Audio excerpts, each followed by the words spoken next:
And thank you for joining us and taking the time to hear from our guests today.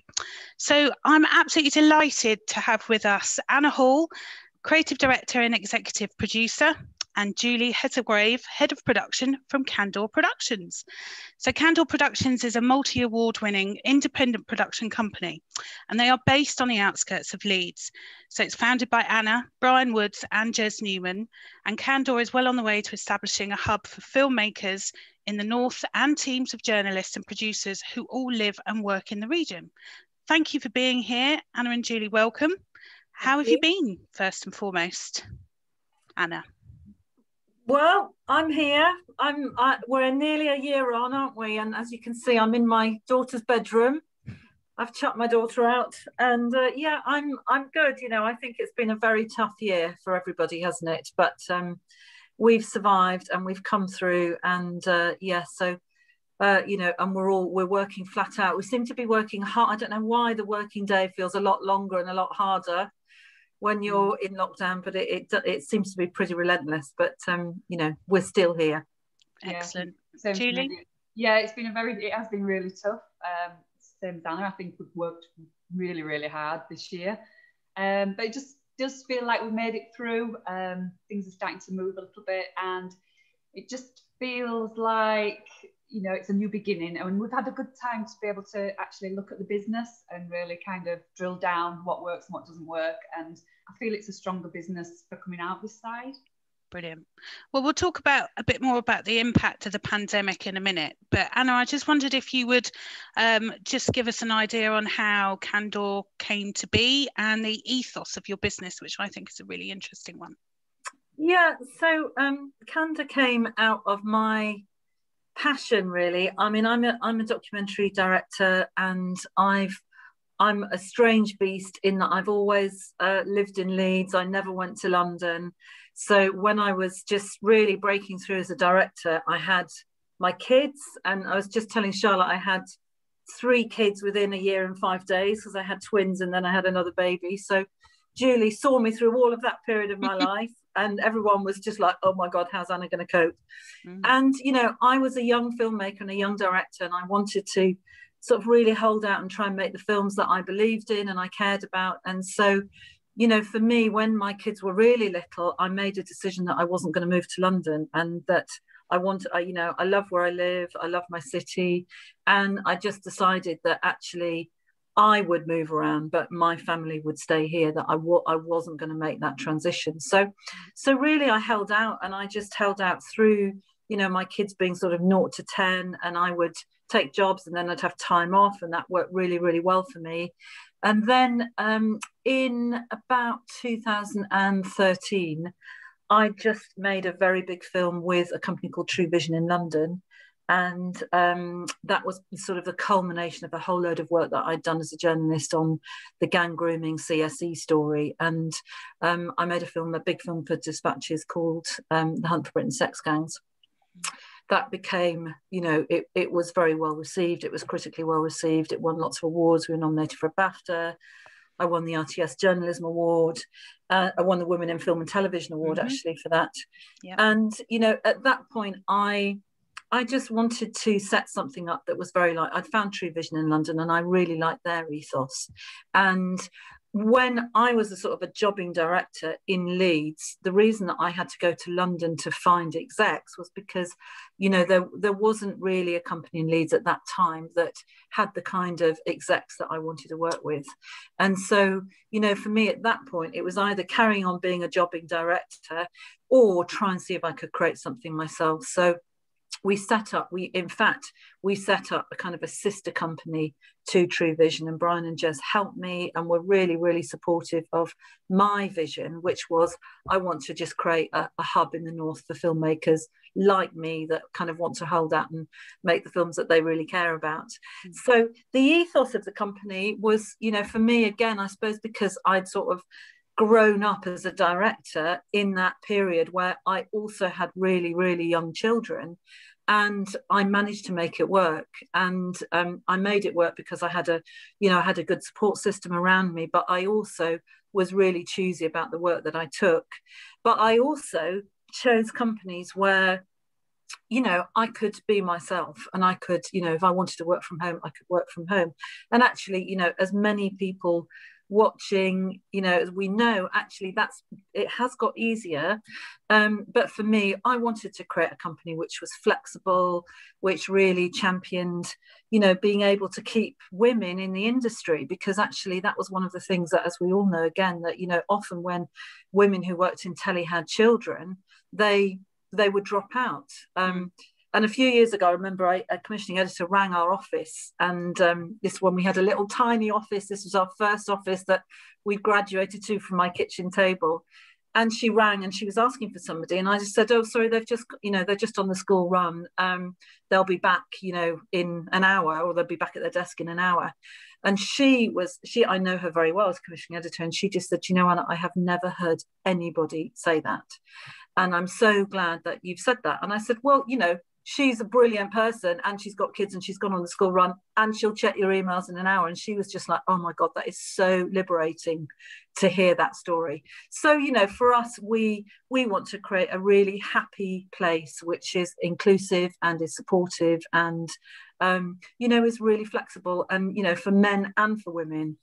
So we do have lots of women who work for Candour, and we are incredibly flexible. We've got lots of mums, we've got single mums, but, you know, we want to create a very vibrant and supportive atmosphere in our company. And I think that, you know, there's lots of issues that we can talk about in terms of all the stuff that's come out in the last few months about bullying in the industry and all that kind of stuff. I think, would you say, though, that obviously we're going to talk about the pandemic, but just you talking there makes me think that employers across the board have actually become much more flexible. So what you were doing and have been doing for a number of years has now dawned on people that, you know, if you've got the right team and the right people around you, that actually nothing changes. Yeah, it's just geography. Well, I think, I mean, you know, Julia and I've talked about this a lot.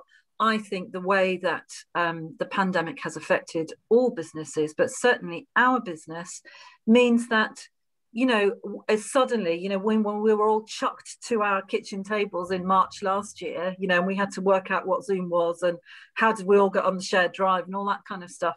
I think going forward that it, you know, for us as a company, but for many, many companies, the work pattern is going to be different, you know. So I think that, for example, I think, you know, doing your edits in Soho is going to change, because you don't need to do that anymore.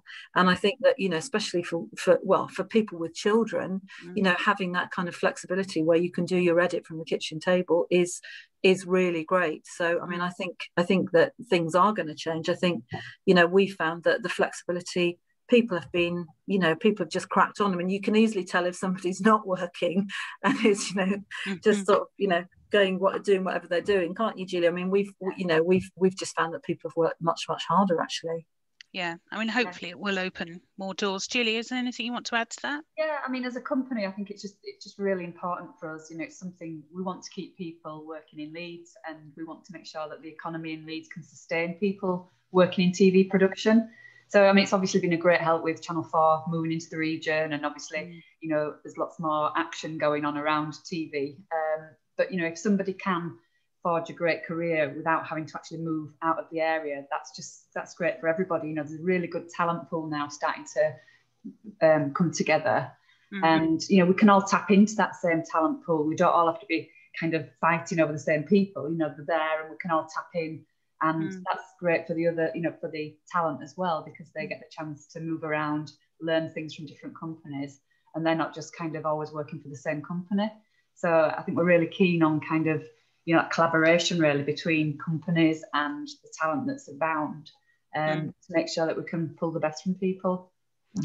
So the pandemic, the elephant in the room, as you said, you know, we were all thrust into our homes to work from a desk, and for some, that's like me, it's easier said, and you know, it's just easy, I can set up. But obviously you're a production company, you're producing content, you still have commitments, still technology, things that you have to do to produce the content.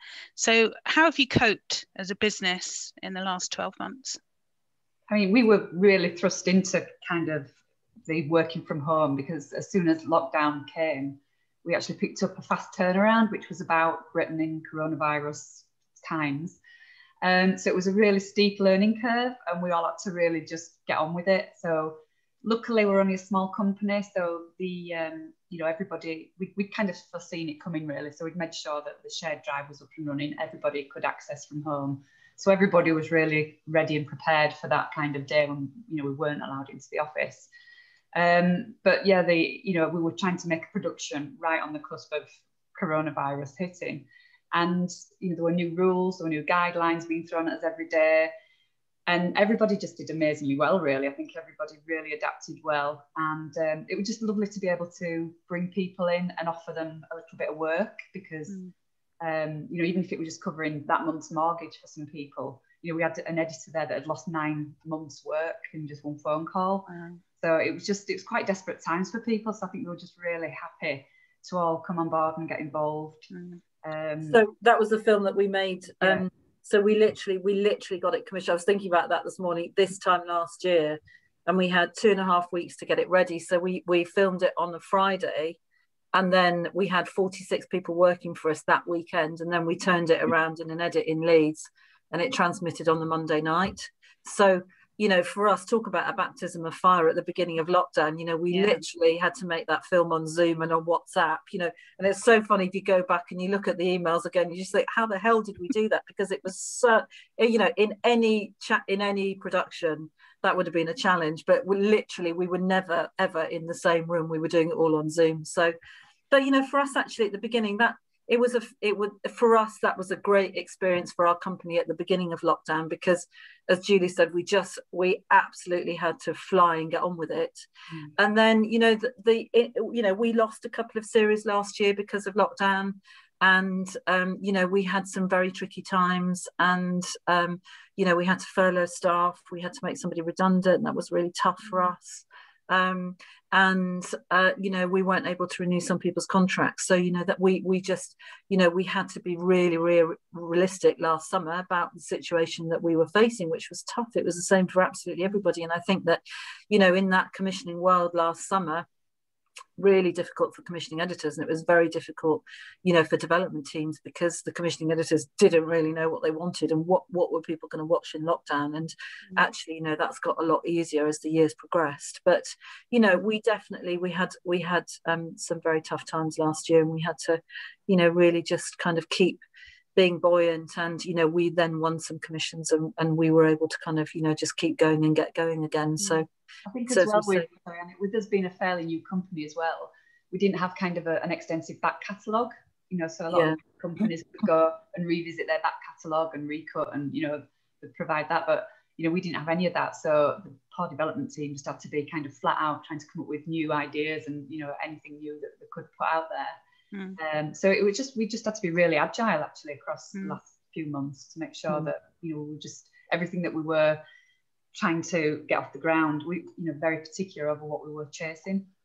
And do you think your regionality hindered you at all in lockdown? I mean, it's fantastic that we've got indies all over the country, but that didn't.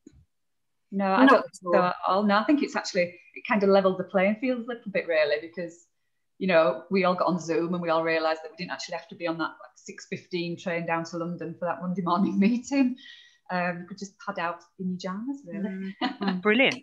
But I think that's a really interesting point for lots of regional indies, because suddenly there has been a level playing field, because actually you can talk to your commissioner on Zoom, and and actually for regional companies, if you think back to how much we used to spend on me going to London, the team going to London, it was a lot of money actually. And so, that was always a disparity for companies outside of London. And I think that, going forward, that's going to become the norm. I think that, we will rarely go down for those big meetings that we used to go down to. And is that the most significant change in the pitching process, would you say, that you've had in the last 12 months? Has there been any other significant changes into how sort of broadcasters are behaving in the lockdown? I don't think so. I mean, I think, as I said at the beginning, it was very, very difficult because the rug was pulled from underneath so many people's feet. So, you know, we had a series for Channel 5 and we had a series for Channel 4 that both of them didn't go ahead. And I think that in those first few months, sort of May, June, July, it was chaos, actually, because people didn't really know what they wanted. They knew that they could, you know, we all knew what we couldn't film, and, you know, there was, you know, access. We've got a police access film at the moment that was stopped, you know, so things where you know you suddenly knew what you couldn't do, but then, as Julie said, we didn't have a back catalogue that we could then endlessly sort of reversion.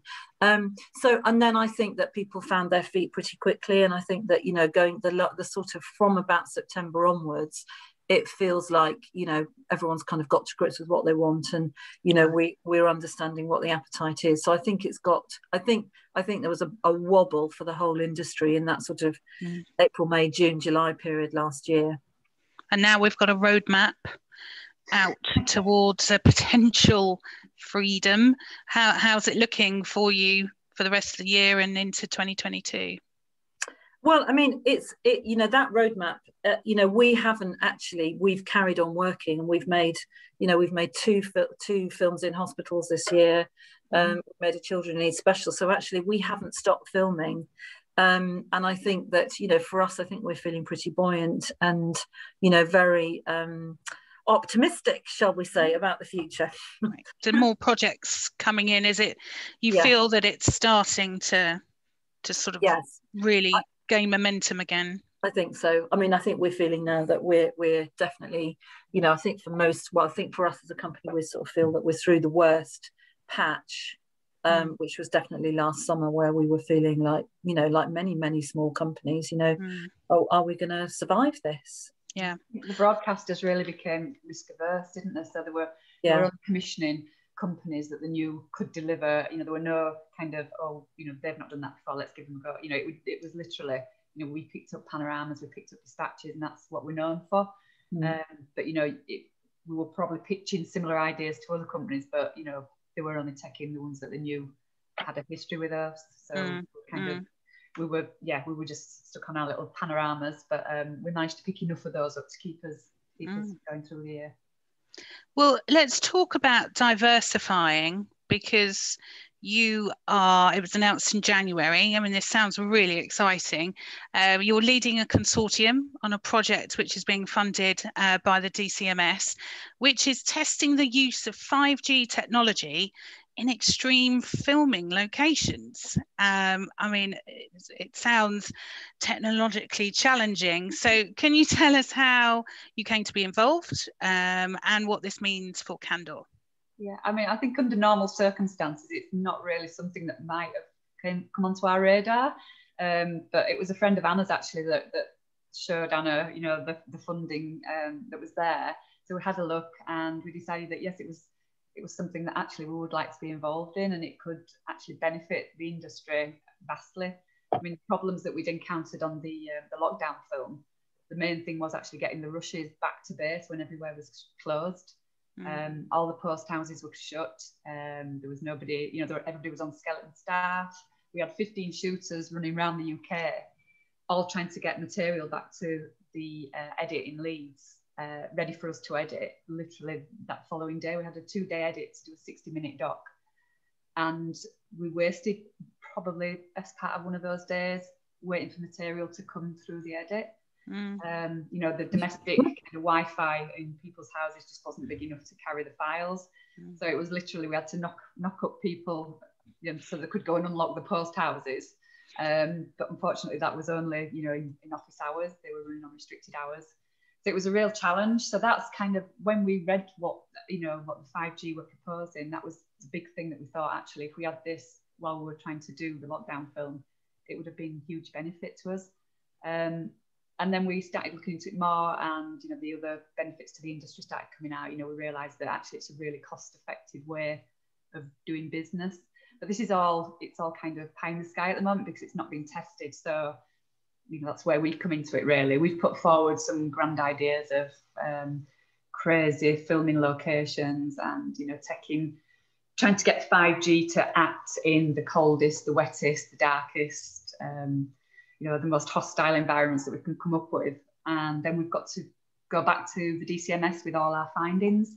So it's a very different way of working for us. And even the pitching process was quite labour intensive, and yeah, we Can you struggled tell us a bit more about that? Yeah, it started out, it was an application to start with, a written application, and we had from probably April to July to get that together. We had to find companies that we wanted to collaborate with, that were going to form part of the consortium with us. So we picked, we've got AQL, who are the 5G experts, and we've also got Zach Poulton, who's the MTN Mountain Safety, who's going to provide the logistics and the safety expertise while we're on location. So, you know, we feel as a consortium, we really complement each other. So we took that forward and we kind of laid bare all our great ideas in this application. But even just the language, getting to grips with the language that the DCMS use is completely different to what we'd use in production. You know, whereas we actually employ a bid writer. So we got this bid writer guy involved who kind of, you know, formed his bid for us. But actually, when we looked at what he'd done, we thought, well, actually, we could probably have done that. So I think if we were ever to go back down there, we'd probably do our own. But no, it was just a real learning process, because none of us are technically minded, really. So, you know, we all struggle with 4G, 3G, let alone 5G. So it was finding out what it was, what it meant, what it did, and then trying to work out how we could use it to, you know, within the workflow for production companies. So we had we managed to win through to the interview stage. We found that out kind of in August time, I think, last year. And then we had from August to September to prepare for the interview, which was a Zoom call, thankfully. We didn't have to go in person. But there was the DCMS panel, and we had to present a PowerPoint and answer 2 rounds of questions on benefits realizations and use case scenarios and latency dropout and all sorts of wild and wonderful things. But which we did. I mean, we kind of enjoyed it, didn't we, Anna? We thought we survived. We survived. And then we found out that actually we were, out of 54 people that had actually been shortlisted for interview, we were one of 9 companies that were chosen as part of the test and trials. So really, really proud of the team. Congratulations. Yeah, absolutely. It's brilliant. You know, it's really good. I think, you know, something, like I said, that we wouldn't probably have looked at, but we kind of took hold of it, ran with it, and we actually came out as, you know, on top, really. So it gives us a chance to kind of look at the next, you know, what's coming for TV. You know, it's changing. Everything's going online. You know, there's more and more dependency on Wi-Fi and internet and things like that. And it just opens up that whole kind of live element to us as well. So as documentary makers, normally, you know, live TV is really expensive, and we don't get a chance to kind of play around with that in documentaries. But what 5G will enable us to do is actually, you know, transmit footage from the most far-flung places, and actually, you know, we can, in theory, have people watching TV and saying, you know, can you take that camera to that corner, or can you move that camera? Can you just have a look over there? So it gives that interaction with the audience, and it can actually be live streamed at, you know, with the big broadcast size files that we need for TV production. So it's is that starting next month, the trials? Is it April? It is, yeah. The first trials booked for April. So that's Sea Cliff climbing in Wales. Wow. So again, it's just, we're going to lower somebody on a rope. We've got various cameras. Not me. Not Anna, no. You know, there's these great little gadgets called live view units, which we've been finding all out about. And at the moment, it's a company called Garland that providing those, and they're working with AQL at the moment to see how that can work with their base station. So what happens is the camera's pictures go through the live view unit, and that gets pinged to the base station, which acts as a 5G mast, and then that pings it to the nearest kind of bigger 5G mast. This is all my understanding. Yes. And eventually those pictures come out the other end. Will hopefully end up in our edit. Yeah, brilliant. So yeah, so the first, so we're due to do our first event in April. So yeah, fingers crossed. Again, because it's a test, you know, it doesn't have to work. It's great if it does for us, but you know, we just need to go back and say why it didn't work. And there's always the option for it to fall back onto 4G. So you know, we will be getting material out of these tests, and then we just need to have a look and see how much of it was actually recorded 5G, how much had to then fall back to 4G. But even in its state that it is at the moment, you know, the potential to the industry is just great. You know, again, I say it's cost effective. It's really green. It's a green way of working. You know, you're not having to put full teams out on location. You can just send one man and a camera. And you know, for the diversity aspect as well, you know, you can put you know, a director that's not possibly got the mobility can actually direct a shoot that's, you know, up the highest mountain in Scotland. You know, and you can do that from an edit suite, which is just brilliant. Yeah, well, good luck with it. It sounds brilliant. Hopefully we'll be able to catch up with you later in the year about that. We'll talk about that with broadcast. But we're talking about diversity, as it is International Women's Day. It's a great opportunity to just talk to you, obviously being a female-led indie, and as you've previously said, you know, employing female employees into your company is really important to you. The theme this year is Choose to Challenge for International Women's Day. So challenging the stereotypical and what is the norm and what needs to change. So in your view, how can the industry choose to challenge? How can it be an advocate for change and encourage more women to come and work in this sector? So, I mean, one of the things that we did last year was we worked with the Screen Industry Growth Network, and we produced a number of films which you guys may have seen broadcast very kindly, published some of them. And, you know, we were asked to make a series of films that really, really address the issue of, you know, what are the various elephants in the room and how do we speak out about them? So we had a fantastic cast, if you like. You know, we had about 11 people from all sorts of different jobs in the industry really speaking out across, you know, bullying, intimidation, sexism, you know, homophobia, racism. And, you know, it's shocking. Some of the things were so shocking that people talked about their own stories. So for us, you know, actually, you know, we're a company where we tell a lot of, you know, lived experience stories, and those films were really well received. They're called Industry Voices. If you haven't seen them, you can go to our website and see all of them. But I think, you know, what's happening now in the industry of actually really encouraging people to speak out, you know, and to be able to say, you know, I was bullied by such and such a person. This is not acceptable. And I'm really pleased to see that, you know, I think back to last week were suggesting that you have, you know, somebody who is kind of like a bullying ambassador, for example, in your company or on a production, you know, to make sure that, you know, people are supported and that, you know, that there is a way that you can actually speak out. So, I mean, we feel very, very strongly that, you know, we've got a great sort of support system and a clear line of, you know, who do you go and talk to if you're having a problem about anything.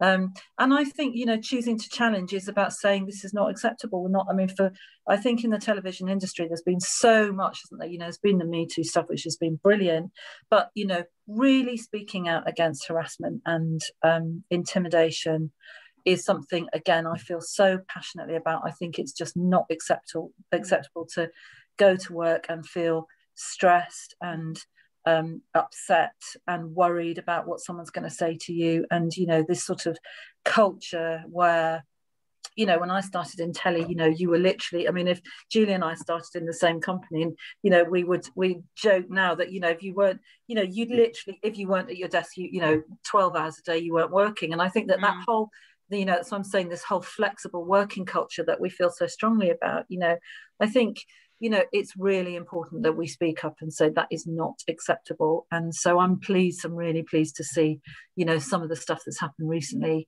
and people just being really empowered to say, I'm not having it, you know. And I think that the statement from the NCATS last week is really important, that, you know, as broadcasters, you know, it's not acceptable to have production companies working for you where that level of intimidation and bullying is allowed. It's just not acceptable. And I think that, you know, it's up to all of us to just say, we're not having it in our company. If there is an issue in your company, you know, we deal with it. You know, and in Candour we've had lots of issues that we've had to deal with, but Julie and I have dealt with them. And, you know, that's all part and parcel of working with human beings, is that there are going to be issues that are raised. But, you know, I think that, you know, just knowing your staff and trying to really make sure that people are supported, and, you know, the issues that people are living with. So, you know, one of the films, for example, was a chap who had autism, and he just talked about how, you know, how he would sit in his bedroom and he's really worried about people knowing that he had autism. And, you know, again, I think just enabling people to speak out and, you know, find somebody in their company that's in a position of responsibility, where you can say, look, you know, I've got autism, or I've got dyspraxia, or I've got dyslexia, or whatever it is, so that then it's up to Julie and I in our company to make sure that people are supported. Julie, do you have anything to add to that? Yeah, it's not just kind of the usual labels either. You know, being supported also comes around to, you know, even just your time management within a company. You know, people are kind of, it goes without saying sometimes that people just expected to work all hours to get the film done, but actually, you know, there's got to be a cut-off, and for people's health and, you know, their welfare, you know, you've got to bear in mind really, you know, what you're asking people to go out and do, and just always be, you know, mindful of what you're asking them and the hours that you're asking them to work, and make sure that they are taking breaks, and that make sure that they're getting that rest that they need. Because, you know, if somebody's in charge of a team, then they've got to have their wits about them as well. So, you know, it's not just kind of the normal labels that you'd expect to kind of need to be supported. It's just in general across TV production really, that you just need to be mindful. Yeah, I think if you've got two people like yourselves at the top that are supporting people, that's brilliant. But it's not the same everywhere, is it? And that's where it's got to change at the top, quite fundamentally, to understand. I think that what we've said about the pandemic has changed a considerable amount of, and if you remember that chap that was being interviewed on BBC News 24, and his little daughter rolls in, and then the baby comes in, and we were like, oh my god, you know, we'd never let that happen. And now in the last year, I think I've pretty much seen everybody's children dogs on calls, dogs, cats, their dinner. Yeah, you know, it's completely changed, but I think that has brought us together. I feel like I've got to know people better in the last year than being in the office, rushing about, meeting, you know. Do you guys feel that? Yeah, I mean, it does definitely feel like you've kind of humanized everybody again. You know, when you see somebody's washing hanging in the back of the shot or something like that, it just makes you realize that actually they do have a home life, and actually they have got other pressures and influences other than just work as well. Yeah, this backdrop is hiding a lot of stuff. It's a masterpiece. Thinking about the next generation of women that you might want to hire, and being a regional indie, what's the talent pool like for you for future? Do you know how many people are in courses and colleges and universities? What are there enough women going to be coming through to support your business? I mean, we feel there's quite a lot of courses, and we see quite a lot of people coming through, but we still seem to be getting that same divide where the females are kind of in the research or the coordinating roles, and it's the guys that are doing the techie roles and the hands-on. So, you know, you walk into, a edit department, and you're very unlikely to see one girl, you know, amongst a sea of men.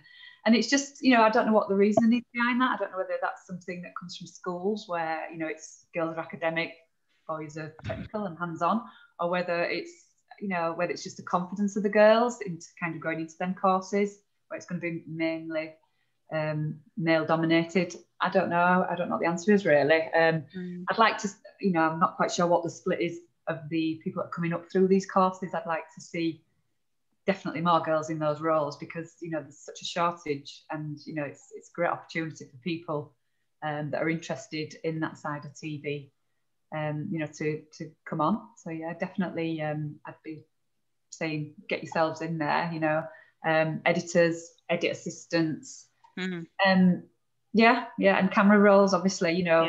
I think, you know, with the funding that's been given out by Screen Yorkshire, you know, they've been funding 90% of courses, which has meant that we've been able to put more of our girls onto the camera courses. So whereas, you know, there might not be kind of, I want to be a camera person, actually just having that ability to put somebody on that quite expensive course then gives them the confidence to actually, you know, have a go and see if it is actually for them. So that's been a real help to us.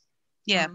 And definitely. I think that, you know, if you want to get, I mean, we can really only talk about documentary production because that's our field. But, you know, if you're coming through now and you want to be a director, you know, you need to learn how to shoot, and it's as simple as that, you know. So I totally echo what Julie said. I think if you want to, you know, go up that production route, you need to be learning all the kind of you know, technical skills that you'll need, which is shooting and managing your rushes and being able to, you know, do basic edits and all that kind of stuff. That is what we expect of people coming into the industry now.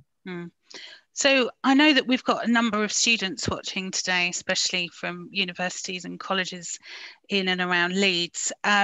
So I thought we'd just wrap up asking you if you had based on your career, what you know, how you both evolved to be where you are now, what if you had a few top tips of what you must do, try to do, explore, what would you say to the next generation of content makers? Julie, what would you say? I mean, my pathway came from an account side. So I started at Chameleon Television in their accounts department, moved into production management, kind of moved around. I had my daughter and then ended up going as a part-time production manager, then kind of went across to finance again. So I've kind of been on that side of process. And I actually think it's quite a good way of getting into TV because there's not as many people trying to get into the production coordinator role, the production management role. But I've seen people cross over from that role, then going into research. So for people that, you know, rather than just going straight in as a researcher and kind of fighting against lots and lots of different people, if you have an interest in that kind of coordination role, it's a good way of getting into a TV company. I think what you sometimes find is that that's more of a full-time role as well. It's not as freelance. So it's a good way to get into a company and kind of find your feet and then be able to kind of work out where you want to go from there. Yeah, I think that's, you know, that's definitely one way of getting introduced to a company and getting some good experience. So maybe not necessarily trying to find your ultimate job when you come out, but just get a step in, a foot in into a broadcast or an indie and learn the ropes as you go. It's not an immediate pathway, really. You know, I think a lot of people kind of come from a lot of courses and think, right, I'm going to direct my next film. Well, that's not going to happen. You know, you're going to sit and transcribe a lot before you actually pick up a camera. And I think, again, that's something that people need to be ready for because, you know, if you get somebody on work experience and they kind of, you know, we've had people that have come in thinking they're going to be making films, you know, they're sat at a desk for a morning transcribing rushes or, you know, logging rushes or whatever. And then they don't turn up the next day because it's not what they thought it was going to be. But actually, you know, we've had people that will come in and sit in that role and then they've just been happy, they've been amazing, they've made an impact, you know, they've got on with everybody, they've showed willingness. And then, you know, if you need somebody, you ring that person, they come in, and the next thing they're on paid work, you know, they're coming in for paid work. And then eventually, you know, I've seen people come in on that role and end up, you know, producers now. So it's definitely, you know, don't turn your nose up at any kind of work experience. You know, any experience in the TV company has just got to, you know, you're privileged to be given that chance, really, because there's so many people willing to step into your shoes if you don't make the most of it. And, you know, I think to walk away from a work experience chance because it's kind of, you know, not what you thought it was going to be. It's, you know, it is just, it's not a means to an end. I think you just need to, you know, knuckle down and really, you know, just show what you were. But it does take time. Fantastic. Anna? I mean, there's lots of things that also that, I mean, we did a session a few weeks ago with some of the colleges in Leeds, and, you know, there were questions that students had put to us about, you know, how they were really frightened that they'd missed the boat in lockdown. And that, you know, was it a problem that they hadn't been able to make their final year film, for example? And, you know, what I and lots of people, and I feel really that this is the right thing to say, is that, you know, there's lots of things that you can be doing even in lockdown. You know, if this pandemic carries on and we're not out of it for another 6 months, there's loads of things that people can be doing. So you can be skilling up, you can be using a camera, you can be learning how to edit online. There's loads of courses that you can do. You can be looking, you can be researching what companies make what. And I think that when you're at that early stage, that's really important too, is, you know, look and have a look and see what, you know, who's making what companies are producing the sorts of things that you're really interested in, and research them and find out, you know. And I think that watch it, and lots of people don't watch telly. And, you know, if you want to work in telly, watch some telly, work out what you like, what you don't like. And I know that that's really basic, but, you know, it's really good advice. Just do your homework, be using the time that you can use. I would never ever watch someone's final year film and go, oh right, great, I'm going to give them a job, because so much of it is about the soft skills that Julie's just talked about. You know, can you get on with people? Can you come into the office? Can you make a cup of tea? Are you willing to go and do just about anything that we would ask you to do? And you know, and it doesn't matter what your background is. If you know, if you're interested in people, and we're looking for people who are interested in people and who can, you know, are interested, you know, we're documentary makers, we tell stories about people, and you have to be able to come in and be really interested. So, you know, and also, you know, there's loads of stories on your own doorstep. Anyone can go and pick up their mobile phone now and go and make a little film or go and interview somebody. And I'm much more impressed with people that actually show initiative and show, you know, that they can actually get off and go and do something themselves, rather than going, why wasn't I offered a placement? You know, show me that you've got that perseverance, because so much of the jobs that we do are about perseverance and really just hanging in there and, you know, working out, you know, what's problem A, that didn't work, what's problem B, you know, do you know what I mean? And just actually problem solving. There's so many skills that you need. And, you know, if you volunteered at a test centre, for example, you know, that's a really, really good experience. I think it is a realization that, as Julie says, you're not going to be directing your first film straight away. You really do have to, you know, come in and make a cup of tea and buy the decent biscuits, know what decent biscuits are, and have the personality, passion and drive. And I think that's shown with both of you, how much passion and personality you've put into Candour and everything you've made. And I'm going to wrap up and say thank you very much for joining us today, because it's been really fascinating hearing from you on our International Women's Day special. And yeah, all the best for the 5G project. Hopefully we'll be able to catch up with you on that soon, and we'll see you on the other side, hopefully in person at some point. But thank you very much for today. Thank you for having us. Thank you very much. Take care.